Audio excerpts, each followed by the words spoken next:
என்ன ஏதோ சீரியஸா யோசிக்கிற போல? 12th முடிச்சிட்டேன். நெக்ஸ்ட் என்ன பண்ணுறதுன்னு கன்ஃபியூஷனாக இருக்குது. யூஸ்வலாக எல்லாரும் மாதிரி டாக்டர் இன்ஜினியரிங் எடுத்து என்ன மாதிரி மிடில் கிளாஸ் ஸ்டூடெண்ட்ஸ் லேக்ஸ் கணக்கில் பே பண்ணி கடைசியில் 12,000-15,000க்கு ஒர்க் பண்ணி எஜுகேஷனல் லோனை பே பண்ணிவிட்டு என் லைஃப்பை செட்டில் பண்ணுறதுக்குள்ளே வயசாயிரும்.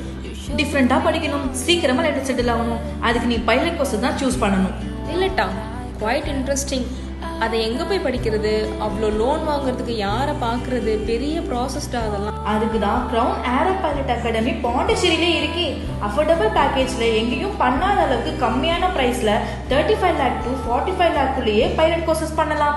படிக்கிறதுக்கு 100% பேங்க் லோனும் 100% ஜாப் பிளேஸ்மெண்ட் கேரண்டியும் இருக்கு. மேக்ஸிமம் 18 monthsலேயே சீக்கிரமாக கோர்ஸ் முடிச்சுட்டு படிக்கிறப்பவே 2 lakhம், படிச்சு முடிச்சதுக்கு அப்புறம் 7 lakh வரைக்குமே ஏர்ன் பண்ணலாம். உன்னோட எஜுகேஷன் லோனை நீயே பே பண்ணிட்டு உன்னோட 35 ஏஜ்குள்ளேயே லைஃப் செட்டில் ஆகிடலாம். சூப்பர்டா. ஆனால் எனக்கு ஃபாரின்ல பேசுகிற மாதிரி இங்கிலீஷ்லாம் பேச தெரியாதே. அதை பற்றி கவலையே வேணாம். அதுக்காகவே ஃப்ரீயாக டோஃபில், IELTS கிளாஸஸ் வித் சர்டிஃபிகேட்டையும், DGC எக்ஸாம் ஃபீஸ் ஃப்ரீயாக uniform, laptop, visa processing and ஃப்ரீயாக நீ சூஸ் பண்ணுற கண்ட்ரிக்கு 1 day ஃப்ளைட் டிக்கெட்டும் கொடுத்துட்ருக்காங்க. எங்கே இவ்வளோ காணும்? நான் கிளம்பிட்டேன்ப்பா.